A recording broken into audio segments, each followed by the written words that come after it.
तो आज हम करेंगे रिलेशंस। तो फर्स्ट रिलेशन की definition, a relation from a set A to B is defined as subset of A cross B. Relation R जो है ए टू बी वो ए क्रॉस बी का सबसेट होता है। कैसे होता है? अगर ए हमारे पास कोई सेट है, इसमें A1 A2 and A3 elements है, A1 A2 एंड A3, और बी में लेते हैं B1 B2 B3, तो ए क्रॉस बी क्या होता है?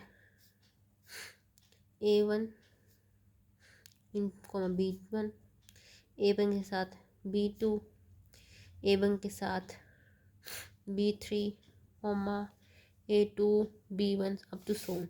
ऐसे ए क्रॉस बी के एलिमेंट्स आ जाएंगे। ठीक है, तो अगर हम आर को डिफाइन कर दें A, B, आर में ए बी एलिमेंट्स आएंगे, A from capital A, B from capital B, such that उनमें कोई रिलेशन हो, ए इज़ लेस, मान लो ग्रेटर देन बी, कि आर में एलिमेंट आएंगे A, B टाइप के, A from capital A, B from capital B.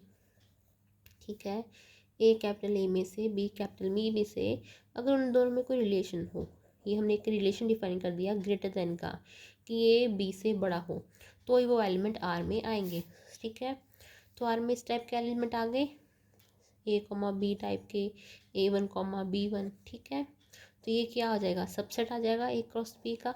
ठीक है, देयरफॉर यहाँ पर लिखा है a relation from a set A to B is the subset of A cross B। ठीक है, if R is a relation from set A to B, if A, B belongs to R। ठीक है, R relation है from set A to B, A B R को belong कर रहा है, A capital A का एलिमेंट है, B capital B का एलिमेंट है, then we can say that A is related to B, A is related to B, और we write it as ARB, that is A is related to B। We can also write it as A equivalent to B, that is A is related to B। If AB does not belongs to R, AB अगर R को belong नहीं कर रहे हैं, then we can say A is not related to R, A R के साथ related नहीं है।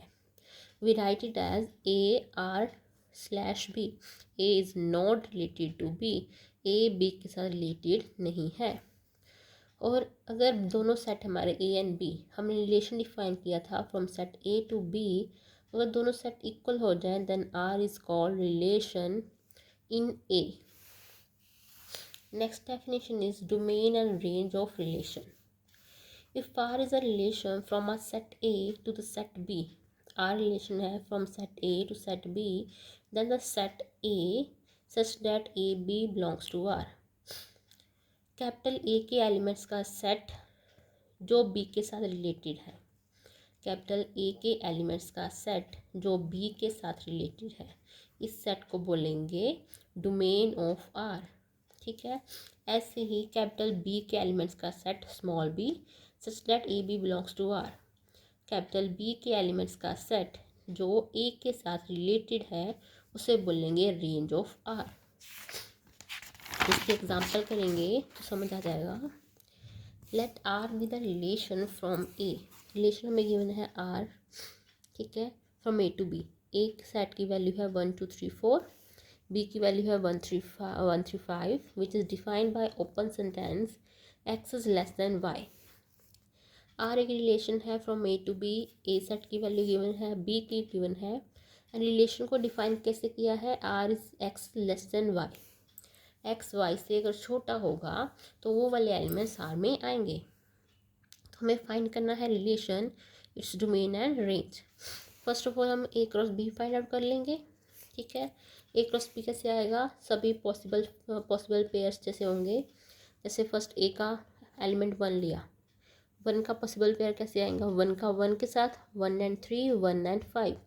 फिर 2 का लेंगे, 2 का 1 के साथ 2 3, 2 एंड 5।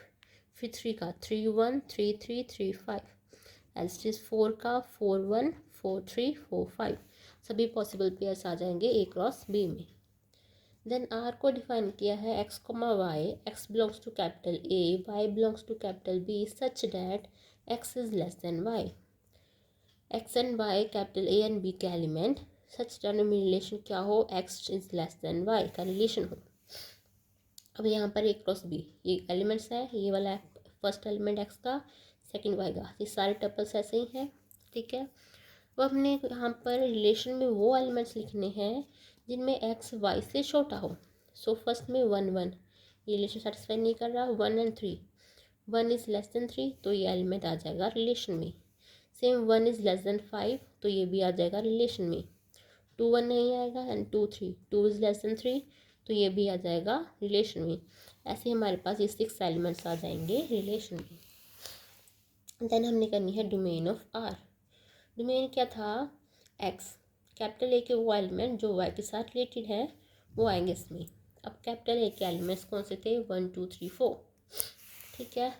अब रिलेशन में 1 के साथ रिलेटेड है, 1 कैपिटल ए का एलिमेंट, 3 कैपिटल बी का एलिमेंट, कैपिटल ए का एलिमेंट बी के एलिमेंट से रिलेटेड है तो 1 आ जाएगा इसमें डोमेन में।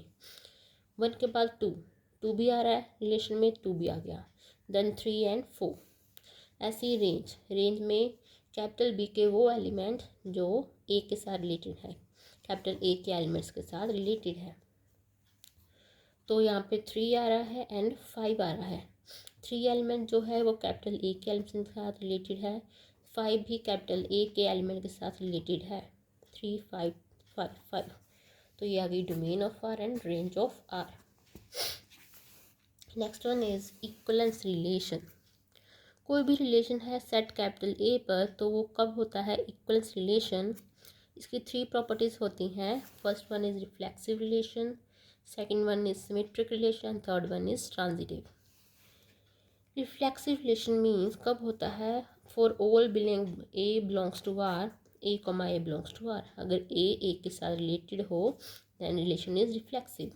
सेकंड वन, अगर ए बी के साथ रिलेटेड है, ए बी के साथ रिलेटेड है, दिस इम्प्लाइज बी ए के साथ रिलेटेड होगा, ये होती है symmetric relation. Third one is if A is related to B, B is related to C, A B के साथ रिलेटेड है, बी सी के साथ रिलेटेड है, देन ए सी के साथ रिलेटेड होगा, इसे बोलते हैं ट्रांजिटिव रिलेशन। जो रिलेशन तीनों प्रॉपर्टीज़ को सेटिस्फाई करेगा that relation is called equivalence relation. Now example है, let I be the set of all integers. I set है इंटीजर्स का, आर रिलेशन है in I such that A B belongs to I if and only if A minus B is divisible by M.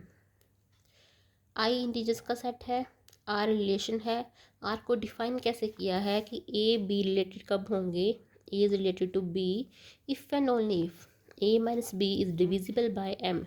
अगर A minus B इन दोनों की subtraction M से divisible हो then A and B related होंगे, ठीक है। Where M is natural number, A B belongs to integer is an equivalence relation on I. इसे हमने इक्वलेंस रिलेशन प्रूव करना है, मीन्स हमने तीनों कंडीशंस प्रूव करनी है इक्वलेंस रिलेशन की, that is reflexive, symmetric and transitive. So पहले हमने आर लिखा, आर में क्या है हमारे ए बी एलिमेंट्स जो इंटीजर हैं, कंडीशन है उन पर कि उनकी सब्ट्रैक्शन डिविजिबल हो बाय एम। पहले हमें प्रूव करना है रिफ्लेक्सिव रिलेशन, मतलब हमें प्रूव करना है A is related to A. अब ए के साथ रिलेटेड कब होगा, if A minus A is divisible by M, ठीक है। ए इंटीजर है तो ए माइनस ए 0 के इक्वल होगा, ए माइनस ए की वैल्यू 0 होगी, 0 इज़ डिविजिबल बाय एम। 0 को हर इंटीजर डिवाइड करता है, 0 को इज़ डिविजिबल बाय एम हो गया, और 0 था क्या ए माइनस ए की value, so A minus A भी divisible by M, therefore A is related to A by definition of relation. Second one is symmetric. Symmetric में हम पहले लेके चले A, B belongs to R. A और B related है, B and A related है। A B related है means उनकी subtraction is divisible by M. A minus B is divisible by M. Prove करना है B related to A prove करना है हमने सिमेट्रिक में। A B related है, B और A को related प्रूव करना है। ए बी रिलेटेड है means A minus B is divisible by M, ठीक है। अब A minus B divisible by M है, बी माइनस ए, इसमें से अगर हम नेगेटिव कॉमन ले लें तो वो बन जाएगा ए माइनस बी, नेगेटिव होगा ए माइनस बी। ए माइनस बी हमने लिखा था कि डिविजिबल बाय एम है। कोई नंबर डिविजिबल बाय हो किसी इंटीजर से, ठीक है, तो उसका नेगेटिव ले लो नंबर का। अगर 5 है, ठीक है, अगर 5 15 को डिवाइड कर रहा है तो -15 को भी डिवाइड करेगा, ठीक है। ऐसे ही minus of A minus B is also divisible by M, this means B minus A is divisible by M. तो B comma A belongs to R, B and A is related to each other. तो ये relation हमारा symmetric भी हो गया। अब हमने prove करना है ट्रांजिटिव। हम लेके चले ए बी जो है रिलेटेड है, A is related to B, B is related to C. Prove करना है A is related to C, prove करना है A is related to C. A B related means A minus B is divisible by M, B C related means B minus C is divisible by M, ठीक है। Then a minus b divisible by m means m divides a minus b and m divides b minus c। m a minus b को divide कर रहा है तो हम a minus b को लिख सकते हैं m into some integer, same b minus c को लिख सकते हैं m इंटू सम इंटीजर। ये 1 एंड a2 दोनों को ऐड किया, a minus b plus b minus c आया equals to mk1 plus mk2, m common ले लिया k1 प्लस k2, k1 भी इंटीजर था, k2 भी इंटीजर था, दोनों की एडिशन भी इंटीजर होगी तो उसको हमने k का नाम दे दिया। So a minus C is equals to m into some integer, this mean m will divide a minus C, m divide a minus C, a minus C is divisible बाय m। तो हमारा प्रूव हो गया a and c are related to each other. So relation is transitive. हमने तीनों properties prove कर दी। Then हमारा रिलेशन हो गया इक्वलेंस रिलेशन। नाउ थर्ड हमारी अगली डेफिनेशन है इक्वलेंस क्लासेस की। Let R be an equivalence relation on a set A, let A belongs to capital A. R एक इक्वलेंस रिलेशन है सेट ए पर, स्मॉल ए उसका एलिमेंट है। तो एक सबसेट लेंगे कैपिटल ए के वो एलिमेंट्स जो स्मॉल ए के साथ रिलेटेड हों। एक सबसेट लेंगे उसमें कैपिटल ए के वो एलिमेंट्स आएंगे जो स्मॉल ए के साथ रिलेटेड है। Small a is fixed here. इस सबसेट को बोलेंगे इक्वलेंस क्लास ऑफ ए। इस सबसेट में कैपिटल ए के वो एलिमेंट आएंगे जो स्मॉल ए के साथ रिलेटेड है। इस सबसेट को बोलेंगे इक्वलेंस क्लास ऑफ ए। ऐसे हम equivalence class of B C भी बना सकते हैं, ओके। एंड इसको डिनोट करते हैं by capital A of small a, square brackets में ए बार क्लास ऑफ ए। इन सभी डिनोटेशन से हम इसको डिनोट कर सकते हैं। The family consisting of all equivalence classes, जैसे हम क्लास इक्वलेंस क्लास ए बनाई थी वैसे हम बी सी भी बना सकते हैं। इन सभी क्लासेस की कलेक्शन को बोलते हैं quotient set of A. Quotient set of A denoted by A by R और ए बार।